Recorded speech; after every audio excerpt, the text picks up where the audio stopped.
भगवान शिव का जन्म एक रहस्यमय और गूढ़ विषय है जो विभिन्न पुराणों, उपनिषदों और शास्त्रों में विभिन्न रूपों में वर्णित है। उनकी उत्पत्ति को लेकर कई कहानियां और दृष्टिकोण हैं जो उन्हें संयंभू, स्वयंभू, आदिदेव और महाकाल के रूप में प्रस्तुत करते हैं। आइए भगवान शिव के जन्म से संबंधित प्रमुख दृष्टिकोणों और कथाओं का संक्षिप्त विवरण प्रस्तुत करें। अनेक धार्मिक ग्रंथों के अनुसार भगवान शिव को स्वयंभू माना जाता है, अर्थात उनका कोई जन्म नहीं हुआ, वे स्वयं प्रकट हुए। वे सृष्टि की उत्पत्ति से पूर्व भी विद्यमान थे और सृष्टि के अंत के बाद भी विद्यमान रहेंगे। इसलिए उन्हें आदि देव कहा जाता है, जो सृष्टि के आरंभ से पहले भी अस्तित्व में थे। एक प्रसिद्ध कथा के अनुसार एक बार ब्रह्मा और विष्णु में यह विवाद हुआ कि उनमें से कौन श्रेष्ठ है। तभी एक विशाल अग्निस्तंभ प्रकट हुआ जिसका आदि और अंत दोनों ही अदृश्य थे।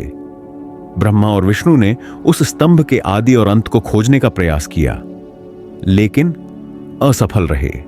तब उस स्तंभ से भगवान शिव प्रकट हुए और उन्होंने दोनों को यह सिखाया कि श्रेष्ठता का अहंकार त्याग कर ईश्वर की अनंतता को समझना चाहिए। यह कथा शिव की अनंतता और सर्वोच्चता को दर्शाती है। विष्णु पुराण में वर्णित है कि भगवान शिव भगवान विष्णु की भौहों से उत्पन्न हुए थे, इसीलिए उन्हें ध्यानमग्न अवस्था में देखा जाता है। यह कथा शिव और विष्णु के बीच गहरे संबंध को दर्शाती है।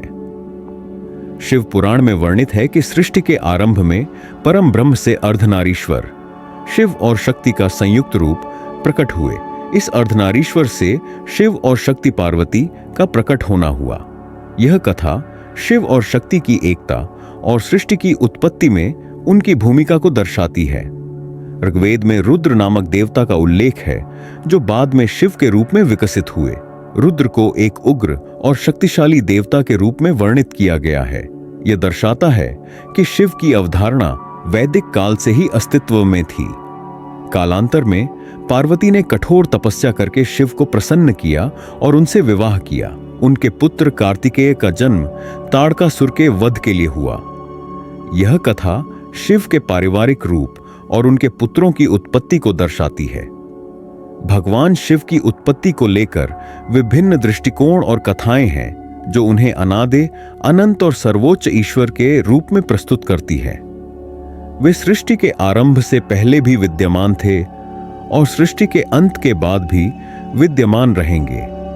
उनकी कथाएं हमें यह सिखाती हैं कि ईश्वर की अनंतता और रहस्यमयता को समझना मानव बुद्धि के परे है।